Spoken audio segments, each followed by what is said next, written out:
Welcome back to Mama 4. Cara, coming to you with another story time. Over on the community tab, I asked y'all, did I get stuck in my car trunk before? Was I stuck in a very tall tree? Was I stuck in some water? Was I stuck in a house fire? Or was I stuck in a pair of jeans? The majority of y'all thought that I had to get rescued out of water. And then y'all thought maybe it was a pair of jeans. And then a couple of y'all thought that it was a house fire. And one of y'all thought that my trunk. I think trunk or tree. I don't know.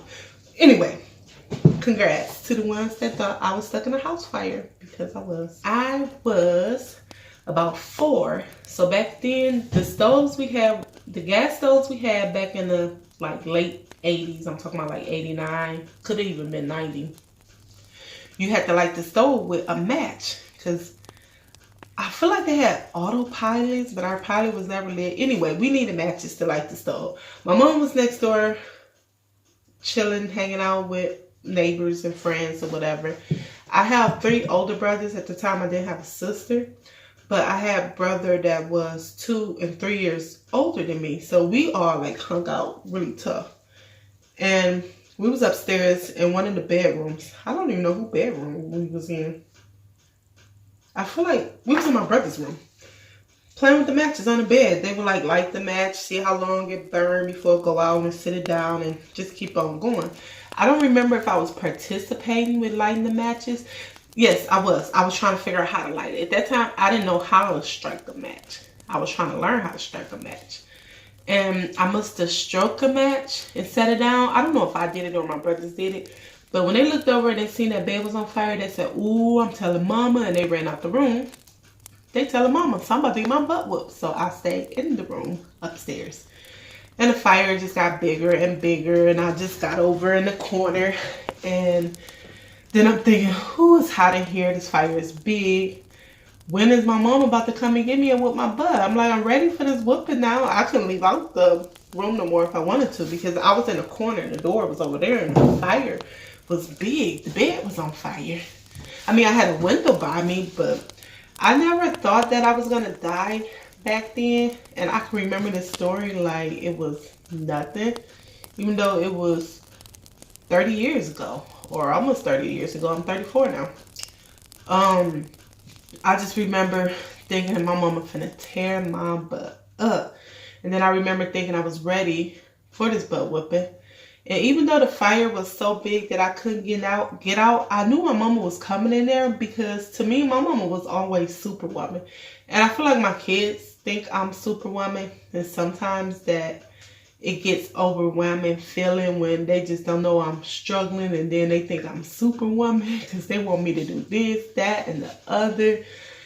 But I always thought my mom was Superwoman, so I just knew my mom was gonna come in that room, put that fire out, get me, and whoop my butt. But it never happened. My mama never came in there. A firefighter came in there, got me, carried me on downstairs. I don't remember if it was in my house, in our house, or the neighbor house that she was at, but I remember them sitting me up on the counter and listening to my lungs and asking me a bunch of questions and stuff to make sure I was okay. I remember never going to the hospital for it, so evidently I didn't have no smoke inhalation or anything. And I remember thinking, when these firefighters leave, my mama is gonna tear my butt up. But she actually never whooped me for that fire. I didn't get a whooping. I lived. But I don't know, was it a whole year later or what? But my mom used to sell firecrackers. She would ride out of town or somewhere and buy firecrackers and bring them back. We were staying in Saginaw, Michigan at the time when that fire happened, and when both fires happened. She was gone. My mom was never at home. She would work like 2 and 3 jobs to take care of us. So she was never home. And if I had to be about, let's say 5 or even 6, let's say I was 6, then that would mean my oldest brother had to be 12. So he was the one watching us. And back then, I could literally walk myself to school as a 2nd grader and nobody bothered me. The world wasn't as messed up as it is now. But so yeah, she was never home. It was just my brothers and them there, and they would never be there. They would be hanging out down the street with their friends and stuff. So I just happened to be in the house one day and I wanted to light a firecracker. So I lit a firecracker that was called the butterfly in my mama's closet, and because that's where the fireworks was. So after the butterfly got done jumping around, making pretty lights and stuff, the torch was up in the air, and it caught a hold to her clothes that was hanging up. And I ended up putting that fire out myself. So after I put the fire out, I threw the firecracker down the basement stairs. We never had a finished basement growing up, so the basement was scary. So I just threw it down the stairs thinking, oh, it's dark and scary. Nobody would never see it. My mama got home. She smelled the smoke. She seen that some of her clothes was burnt up. She had a balloon snake in the closet that we had got from the circus not too long ago. She just automatically knew it was me from the previous fire. She tore my butt up very bad. And when she got done tearing my butt up for that fire, she said, and this next butt whooping is from that other fire. So I did end up getting my butt whooped from the house fire like a while later. I got a double whooping. Then a few days later, my mom was in the basement washing clothes. And she came across the original firecracker that I had lit in her closet and threw downstairs. So it was another butt whooping all over again. Yeah, that was the last time I played with fire. I put it like that. I've been doing my own hair. Well, I learned how to braid with weave like when I was a 4th grader. So I used to do my hair all the time. When I had to be about 15, I was sitting there braiding my hair one day. My hair was kind of dry, so I sprayed some oil sheen in my hair. And then I went to light the end of the braid, because when you braid with weave, well, the box braids they have now, you don't have to burn it in. But it used to be you would burn around the end of your braids. So when I went to burn it, I had strands of my hair sticking out. And because I just sprayed some oil sheen, some hairspray in my hair, it would... And it was a fire. I remember yelling and screaming and putting my head down on the floor, rubbing it into the floor. My mom was gone, of course, because she would work a lot. One of my brothers was there, the one that's like 2 years older than me. He remember just looking up and hopped up like this, but by the time I had the fire out. Yeah, so that's it. So y'all want a moral of the story? The moral of the story is keep matches and lighters away from your kids. Have an exit plan. I was in an upstairs bedroom that was burning. I had brothers that was in that room with me, older brothers, that knew that bed was on fire. They ran out that room without their sister.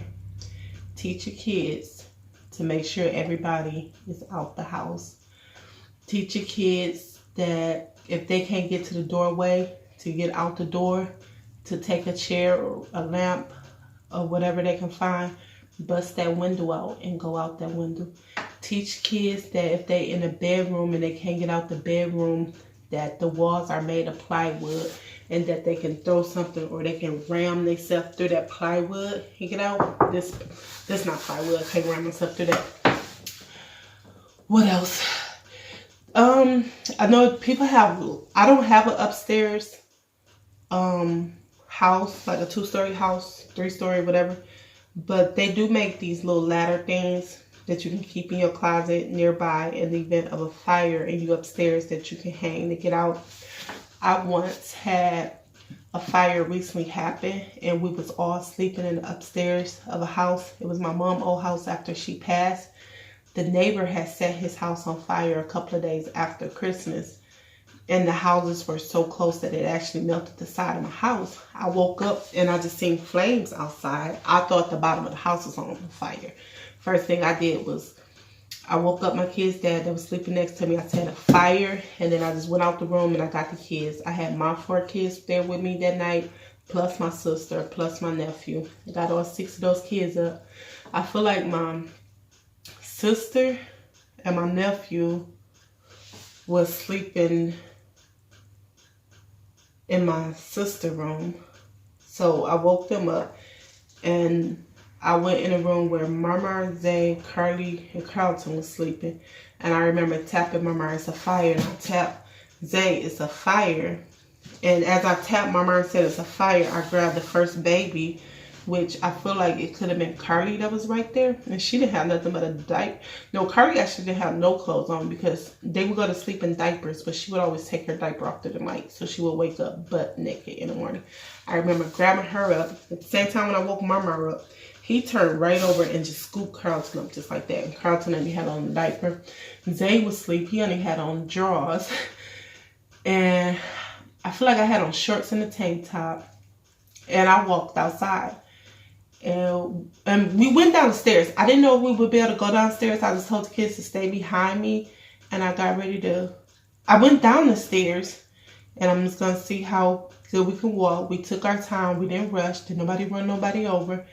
And I found out that I can make it to the door. So we went out the door. As soon as I opened up the door, it was a firefighter standing at the end of the stairs waving like this. I guess they was on their way up to get us. Up the stairs to get us up to the door. And we ended up going across the street to the neighbor house. And we sat there as they fought that fire. I didn't even have my phone, my purse, my ID, nothing. My EMT certificate was in the house. And I didn't have nothing. My sister happened to have her phone. That's how I recorded the fire. But I didn't have shoes on or anything. It was the middle of the winter with snow. When we walked out the house, it was hot due to the fire. But by the time that fire was put out, man, it was freezing cold. The neighbors across the street ended up giving us clothes and coats and stuff to put on. But they did save the house. Anything happened, it melted the side of the house. And my insurance company paid for that. But yeah, just have a plan for if it's a fire. Remain calm. Think about exit plans beforehand. So right now, as you're watching this video, that's almost over. Think about how you're gonna exit a fire. What's in your living room that you can throw through a window? What's in your bedroom that you can knock a big hole in your wall through? If you're upstairs, do you have a couple of sheets that you can tie together real quick? Or are you going to get that ladder to throw out? Yeah, think about that thing. I really didn't mean to make this story time that long. But I hope y'all learned some valuable information out of it. In the meantime, I am going to do another which option is true over on the community tab. And I'm hoping more of y'all will vote. I noticed each week y'all catching on and I'm getting more and more votes. But I only had like 16 people, 12 or 16 people that voted this time. So right now, hit the like button. Leave me a comment if you want to on this video. And click on my face. That'll take you to my channel. And if you slide just a tad bit, you can click on my community tab and you can see the next set of questions I have for y'all. And just choose. And when you select the option, you can leave me a note, a comment, and let me know why you chose what you chose, if you want, or if you don't want to leave a comment, it's okay. So today is October 1st when I'm going to upload this video.